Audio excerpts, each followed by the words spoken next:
pour sa mise à l'épreuve et les dévoilements des faux apôtres.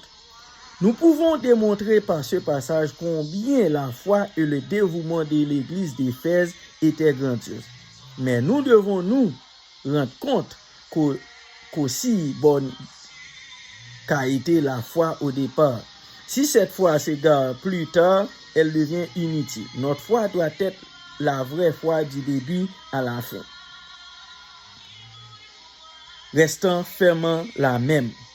Mais la foi du serviteur de l'église d'Éphèse n'était pas ainsi. C'est pour cela qu'il a été dûment réprimandé et averti par Dieu qu'il enlèverait son chandelier.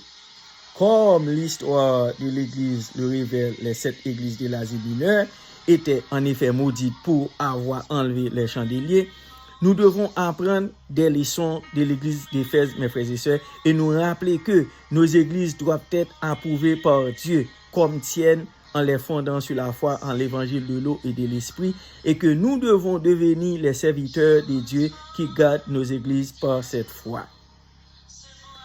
Notre Seigneur observe toutes ces églises et sait bien comment ces chrétiens travaillent pour l'amour de son nom. Mais les chrétiens de l'église d'Éphèse délaissaient leur première foi et commençaient à tomber dans un chemin erroné en déliant l'évangile pur de l'eau et de l'esprit avec d'autres croyants.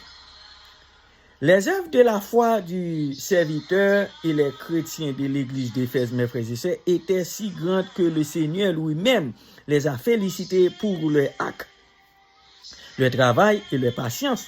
Il avait éprouvé et avait dévoilé les faux apôtres. Il avait persévéré et avait travaillé pour le nom du Seigneur et il n'était pas devenu là. Mais au milieu de ces travaux fortement louables, ils ont perdu ce qui était éminemment plus important que toute autre chose. Ils ont délaissé leur premier amour donné par Jésus-Christ.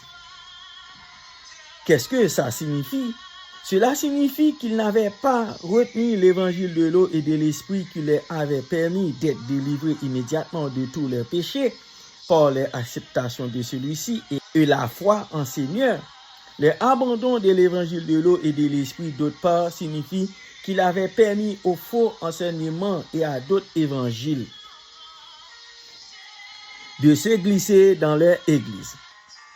Alors, en quoi consistaient ces autres évangiles et enseignements? Des philosophies du monde et des idéologies humanistes. Ces choses résistent toujours à la vérité du salut. Dieu a donné à l'humanité.